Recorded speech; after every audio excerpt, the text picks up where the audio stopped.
ইয়াজিনাকা সাইয়া, এই যে আল্লাহর সাথে উনার কি ডায়ালগ মারছেন, এটা কোরআনে আছে না নাই? এরপরে উনি ওনার কলিজার টুকরা ছেলে সাইয়েদনা ইসমাইলের সাথে কি ডায়ালগ মারলে, সেটাও কোরআনের ভেতরে আছে না নাই? ফালাম্মা বালাগা মাআহু সাইয়া ক্বালা ইয়া বুনাইয়া ইন্নী আরা ফিল মানামি আন্নী আযবাহুক ফানজুর মাযা তারা। তিনি ছেলেরা ডেকে বললেন, ও আমার কলিজার টুকরা ছেলে ইসমাইল, গত রাতে আমি স্বপ্ন দেখেছি যে আমি তোমাকে জবাই করছি। ফানজুর মাযা তারা, তোমার অভিমত কি, অপিনিয়ন কি জানাও। সুবহানাল্লাহ বলেন। ছেলেরা বললেন, আমি স্বপ্নে দেখেছি তোমারে জবাই করতেছি, তোমার অভিমত কি? আমগরে যদি আমগো আব্বারা কইতাম আমার দেখেন না, বড়টারে দেখছেন। কথা কম, বড়টাই কইতো আমার না মাজ্জাডারে দেখছেন, মাজ্জাডারে কইলে কইতো ছোটটারে দেখছেন। কথা কন, আমরা এটা কইতাম না? 100% আমরা এরকম উত্তর দিয়ে দিতাম, চিল্লায় কোন ঠিক কিনা? কিন্তু সৈয়দনা ইসমাইল কেমন ছেলে, বাপ কা বেটা সিপাহি কা ঘোড়া, কুছ না হতো থোড়া থোড়া, ঠিক কিনা? ছেলে বলল, ইয়া আবাতি ফআল মা তুমারু সাতাজিদুনি ইনশাআল্লাহু মিনাস সাবিরিন। কি ছেলে, আমগডিও পোলা ওইটাও পোলা, পার্থক্য আছে না নাই? ছেলে কয়, বাবা আমি তো ডরাই না, আমি ডরাই আমনেরে লইয়া। আমনে ডরান কিনা, আপনি ভয় পেয়ে যান কিনা, ওই টেনশনে আমি আছি। আপনি যে আমার এত মায়া করেন, আপনি যে আমার এত ভালোবাসেন, আমাকে শুইয়ে দিয়ে যে জবাই করবেন, ফিনকি দিয়ে যে রক্ত ছুটবে, আপনি ভয় পেয়ে যান কিনা, ওই ভয় আমি পেয়ে যাই। আমার অন্তরে কোনো ভয় নাই। ইয়া আবাতি ফাআল মা তুমার, বাবা যেমনটা আদিষ্ট হয়েছেন ঠিক তেমন করেন। সাতাজিদুনি ইনশাআল্লাহু মিনাস সাবিরিন, ইনশাআল্লাহ আপনি আমারে ধৈর্যশীল পাবেন। এরকম ছেলে আমাদের ঘরে ঘরে থাকার দরকার আছে না নাই? তার মানে বাপ বেটা কি ডায়ালগ মারছে, কোরআনে তুলে দিল কে? আবার সৈয়দনা ইব্রাহিম এলাকার লোকদের সাথে কি ডায়ালগ মারলেন, সেটাও কোরআনে আছে না নাই? তিনি বললেন, মা হাযিহি তামাসিলুল্লাতী আনতুম লাহা আকিফুন। ও এলাকার লোকেরা, নিজের হাতে মূর্তি বানিয়ে মাথাটাকে নিচু করে ওম নমো ভগবতী কেন পড়ো? কেন কেন? ক্বালু ওয়াজাদনা আবানা লাহা আবিদিন। দেখেন কনভারসেশন কি এক পক্ষের হয়? কথোপকথন করতে হলে কয় পক্ষ লাগে? উনি বললেন, এই মূর্তিগুলোর সামনে তোরা মাথা নত করে দাঁড়িয়ে থাকিস কেন? তারা বলল, ওয়াজাদনা আবানা লাহা আবিদিন, আমরা আমাদের বাপ দাদাদেরকে দেখছি এরকম করতে, এজন্য আমরাও করি। সাইয়েদনা ইব্রাহিম বললেন, লাকাদ কুনতুম আনতুম ওয়া আবাকুম ফি দালালিম মুবিন, তোরাও শেষ, তোকে বাপ দাদারাও শেষ, তোদের বাপ দাদারাও গোল্লায়, তোরাও গোল্লায়, চিল্লাই কোন ঠিক কিনা? কি কনভারসেশন। এরপরে বাৎসরিক পূজা অনুষ্ঠানের দিন আসলো। কিছুদিন আগে একটা হয়েছে না, সরস্বতী, এটা বোধহয় হিন্দু ভাইদের বিদ্যার দেবী। এরা এক একজনের কাছে এক একটা জিনিস নিয়ে যাওয়া লাগে, আমরা সব জিনিস চাই একজনের কাছে, তিনি কে? আল্লাহ। এটা কঠিন না সহজ? বিদ্যার জন্য ওই মন্দিরে, সৌন্দর্যের জন্য এই মন্দিরে, খাদ্যের জন্য দুর্গার কাছে, ঝামেলা না? আমরা সব কিছুর জন্য একজনের কাছে যাই, তিনি কে? আল্লাহ। বাৎসরিক পূজা অনুষ্ঠানে সবাই ইব্রাহিম রে ধরছে, ইব্রাহিম চল আমরা পূজা দিতে যাব। সাইয়েদনা ইব্রাহিম ফানাযারা নাযরাতান ফিন নুজুম, তাকালেন আকাশে আর বললেন, ইন্নী সাকিম, আমি যেতে পারবো না, আমি অসুস্থ। আমি কি আসলে সুস্থ ছিলেন? তো অসুস্থ বললেন কেন? কারণ অসুস্থতা দুই ধরনের, চিল্লায় বলেন, একটা শারীরিক আর একটা। সাইয়েদনা ইব্রাহিম মানসিকভাবে প্রচন্ড বিপর্যস্ত ছিলেন, অসুস্থ ছিলেন। এর কারণ গোটা উম্মাত মূর্তির পূজা করে, এই দৃশ্য দেখে কোনো নবী মানসিকভাবে সুস্থ থাকতে পারে না। উনি বললেন, আমি অসুস্থ, তোমরা যাও। সবাই বলল, ঠিক আছে আমরা যাই। ইব্রাহিম তুই আমাদের ঘরের মূর্তিগুলারে পাহারা দে। মূর্তি পাহারাদার একজন ভালো লোক পাওয়া গেছে, মূর্তি পাহারা দেওয়ার জন্য ভালো একজন পাহারাদার পাওয়া গেছে। নাম? কথা কন, কথা বুঝতে কষ্ট হচ্ছে মনে হয়। মূর্তি পাহারা দেওয়ার জন্য কারে পাওয়া গেছে? সাইয়েদনা ইব্রাহিম কয়, ঠিক আছে আজকে পাহারা দিমু, জন্মের পাহারা, যা তোরা দিতাছি, পাহারা দিতেছি যা। এইবার সাইয়েদনা ইব্রাহিম মূর্তির ঘরে ঢুকলেন। দেখেন কি সুন্দর কথোপকথন আল্লাহ তুলে ধরলেন। আল্লাহু আকবার। মূর্তির ঘরে, দেবীর ঘরে ঢুকে উনি ঘুরে ঘুরে তাকায়, দেখে একটা এমনি হাত আর একটা ব্যাগ করে 14-15টা হাত নিয়ে তাকায় আছে। উনি সবগুলার সামনে এভাবে তাকায় আছে, দেখে এক একটা চেহারা, একটা হাতির গণেশ স্টাইলের, আর একটা এরকম, আর একটা নারীর, আর একটা বাঘের, আর একটা তলোয়ার নিয়ে আইতাছি কোপায় ফেলাম, আছে না নাই? সবগুলোর সামনে যায়, যে যে দেখে আর অবাক হয় কত ধরনের খোদার কাছে এরা কত কিছু চায়। আর যে দেখে প্রত্যেকটার সামনে ডেজার্টস আইটেম, মিষ্টান্ন, এক একটার সামনে রসমালাই, এক একটার সামনে কালো জাম, লাল জাম, রসগোল্লা, চামচাম, দুধ মালাই, মালাই চপ, আছে না নাই? জিব্বায় পানি চলে আসছে নাকি? তো সাইয়েদনা ইব্রাহিম অবাক, কি রে এত মূর্তি, এত ডিজাইন, এত ভাবে এরা অঙ্গভঙ্গি করে আছে, এত খাবার দেয়া, খায় না কেন? সাইয়েদনা ইব্রাহিম ভাবলেন মনে হয় নাগাল পাই না, আমি একটু তুল্লা ধরি। উনি রসমালাইয়ের বাটিটা নিয়ে যেটা হা করে আছে ওইটার সামনে যায়, কয় খা। কি কয়? বানাই কইতেছি মনে হয়। ফারাগা ইলা আলিহাতিম, মূর্তিগুলোর কাছে গেলেন। ফাকালা আলা তাকুলুন, খাবি না? ওই খাবি না ডারে আমি কিছু খা, কোরআন থেকে বলছে, ঠিক কি না? উনি ভাবলেন ওরা হয়তো খেতে পারে না, নাগাল পাচ্ছে না, কিংবা আমারে দেখে লজ্জা পাচ্ছে। নিজ থেকে রসমালাইয়ের বাটি তুলে ধরলেন, উনি বললেন খা, আর ওগুলা কয় হা হা করে রয়েছে, নরেও না সরেও না। উনি মুখের সামনে তুলে ধরে বললেন আলা তাকুলুন, খা। সবগুলার সামনে গেলেন, খা খা, কেউ খায় না, ওগুলো হা করে আছে। সাইয়েদনা ইব্রাহিম বললেন খা, কেউ কথা কয় না। উনি বললেন খাবি না কেন? তাইলে কথা ক। এই যে কষ্ট করে উড়াইলি, মুখের সামনে দিলাম, খাবি না কেন? কথা বল। আলা তাকুলুন, খাবি না কেন? কথা বল। মালাকুম লা তাতাকাল্লামুন, খাবি না কেন? মালাকুম লা তানতিকুন, হয় খা নয় কথা ক। বলতেই লাগলেন খা খা, প্রত্যেকটা মূর্তির সামনে গেলেন, খা, ওগুলা করে আছে হা, কোনো কথা কয় না। কয় কেন খাবি না? তাহলে কথা ক। খায়ও না, কথাও কয় না। আপনার ছেলে বায়না ধরছে, আব্বা চানাচুর খাবো। কি খাবো? চানাচুর কিনে দিলেন, এই নে চানাচুর। এখন চানাচুর খায় না। কিরে বাপ খাবি না কেন? কথাও কয় না, খায়ও না, কথাও কয় না। এখন বাকি আছে কোনটা? কথা কর। ফারাগা আলাইহিম দারবাম বিল ইয়ামিন, ডান হাতে কোপানো শুরু করলেন। ইচ্ছা মতো ঘুষি কিল মারতে মারতে মূর্তিগুলার সাইজ। ফারাগা আলাইহিম দারবাম বিল ইয়ামিন, এক একটা নবীর হাতে জান্নাতি শক্তি দিয়েছে কে? খা নাইলে কথা ক। খায় না, কথাও কয় না, বাকি আছে। মায়ের মারতে শুরু করলেন, মারতে মারতে সব শেষ। তারপরে খুঁজে পেলেন একটা কুড়াল। কি পাইলেন? কুড়াল দিয়ে মারতে আরো সুবিধা, খালি এটারে এভাবে মারে, ওইভাবে মারে। মারতে মারতে যতগুলো মূর্তি ছিল সবগুলো মেরে বড় মূর্তিটার গায়ে মারতে যাবে, in the meantime stop, কয় না এটারে মারুম না।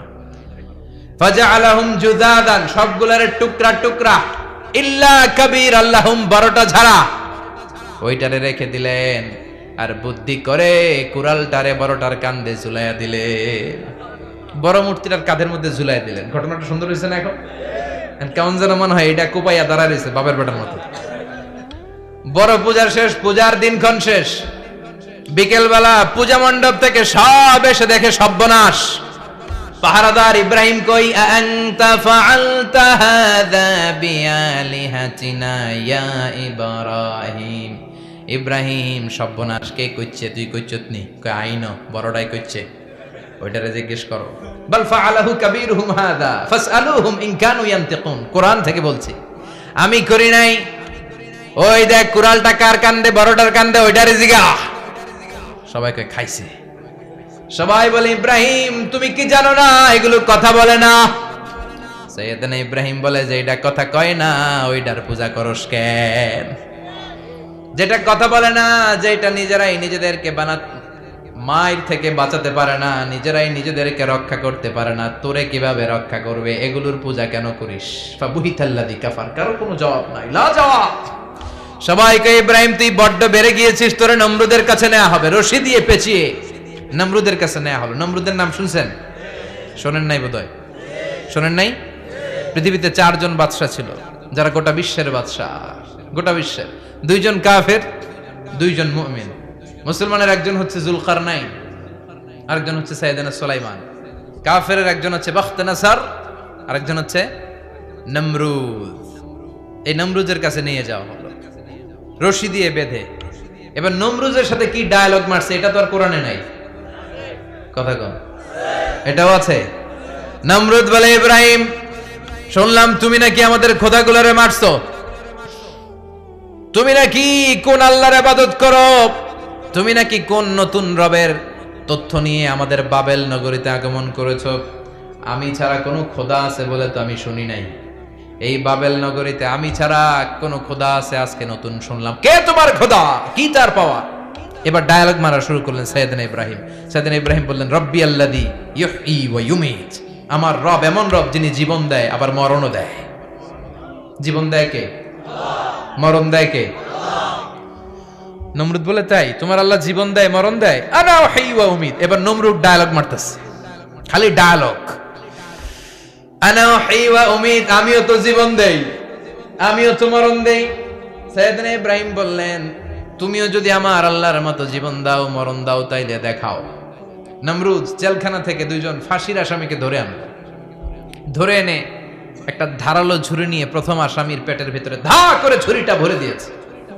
ফিনকি দিয়ে রক্ত ছুটলো। লোকটা ছটফট ছটফট ছটফট করতে করতে দুনিয়া থেকে বিদায়।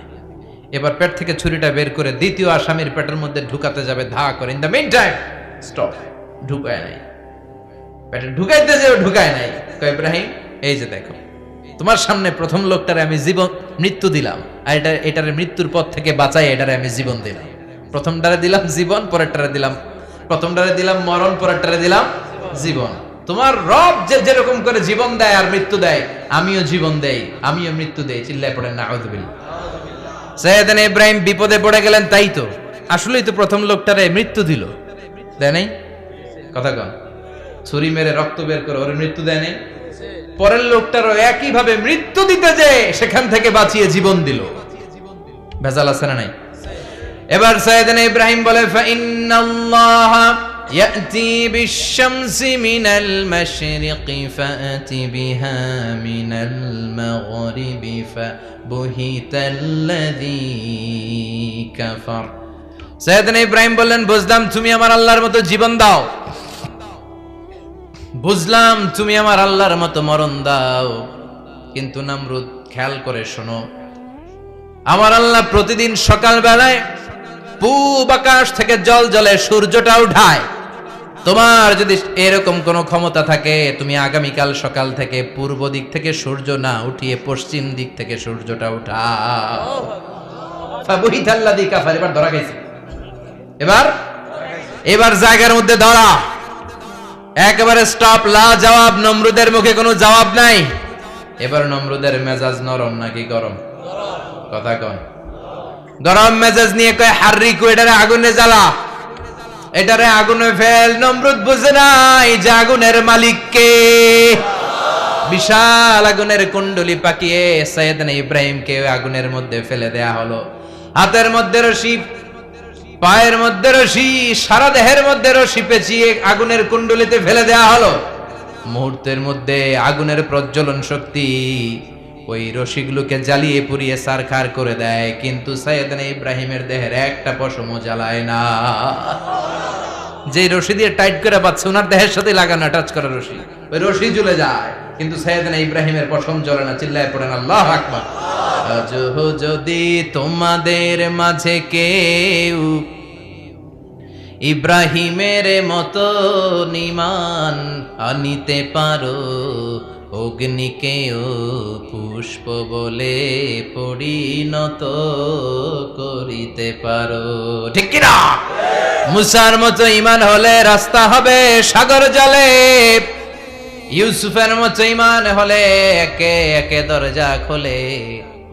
সাইয়েদনা ইব্রাহিমের মতন ঈমান যদি আজও থাকে বিদ্যমান, অগ্নিকুণ্ডে দেখতে পাবে খুবসুরতে ফুলবাগান। ঠিক কিনা?